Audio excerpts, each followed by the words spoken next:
Hi, my name is Jackie Alexander. I'm the resident playwright for the 2010-2011 season here at the Billie Holiday Theater. The theater I represent is called New Federal Theater. My name is Sade Lithcott. I am the CEO of the National Black Theater. My name is Carl Clay, and I'm the founder and executive producer of Black Spectrum Theater. My name is Dr. Josephine English, and I'm the executive director and founder of the Paul Robeson Theater.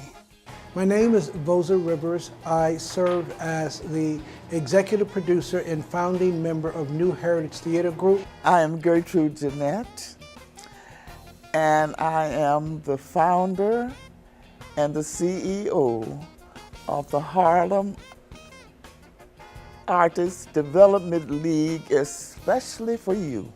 My name is Leslie Lee. I'm the executive director of the Negro Ensemble Company.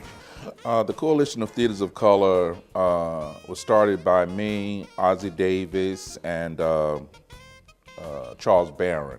This idea of a coalition, of a group of professional African-American theaters coming together. Ossie Davis, through his efforts, through his work, finally paid off. Black history is a part of our program. We don't wait for no February. Every play we have some information about our culture, about our background, and what has happened to us.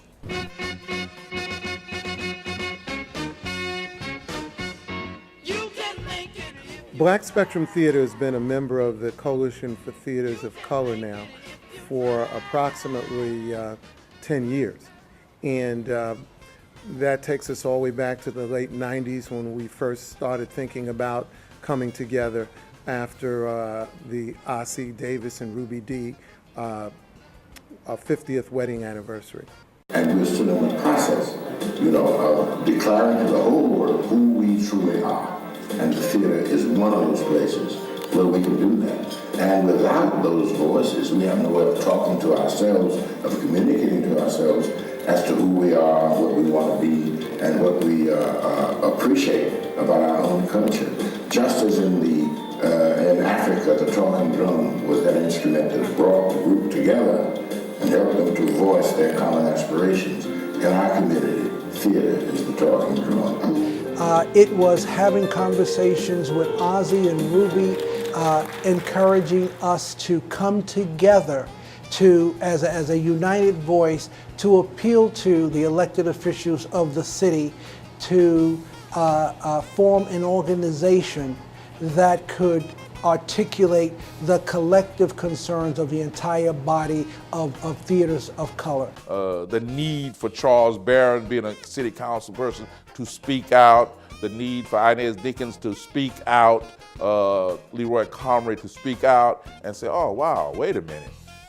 You guys get less than 1/10 of 1% of the funding of culture, and we're sitting here and we can make amendments, we can make changes, we can make ideas that were not known to the public through the media, the press, whatever.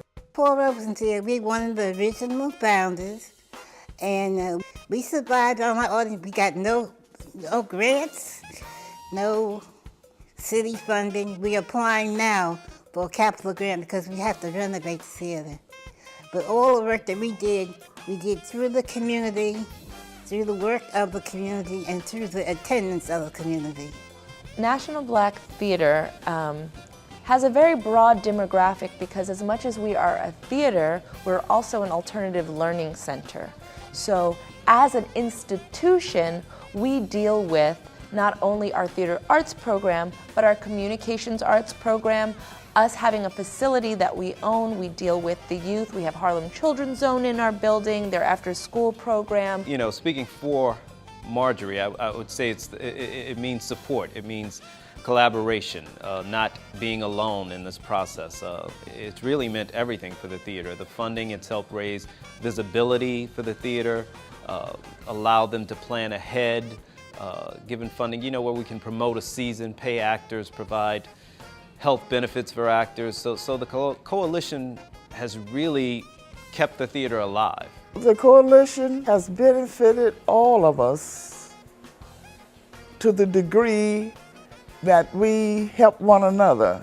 We share both space, resources, information. The new paradigm is that we're going to allow ourselves to be controversial. We're going to allow ourselves to be courageous. We're going to allow ourselves to fail, you know, in terms of production. We're going to allow ourselves to get up and dust ourselves off again, and to get back up again, because there's so much work to do. I think it's vitally important for us to show examples to our young people about how we can work together as a group. What I find so important about the Coalition of Theaters of Color, CTC, is in its name itself. It's a coalition, and it's of the theaters of color.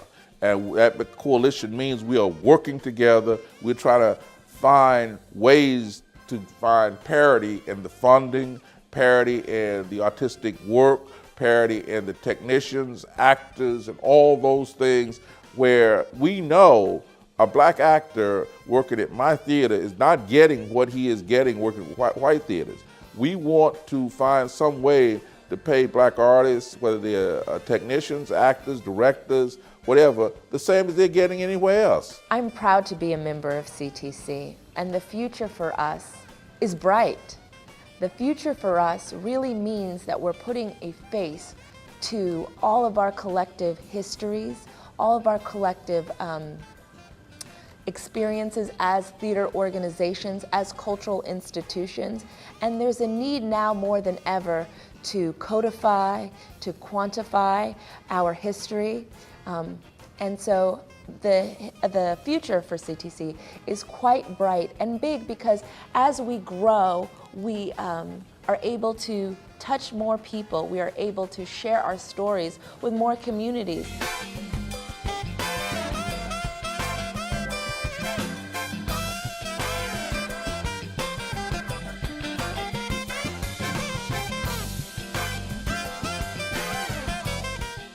The Coalition of Theaters of Color is Theater for us. Theater about us. Theater from us. Theater for you.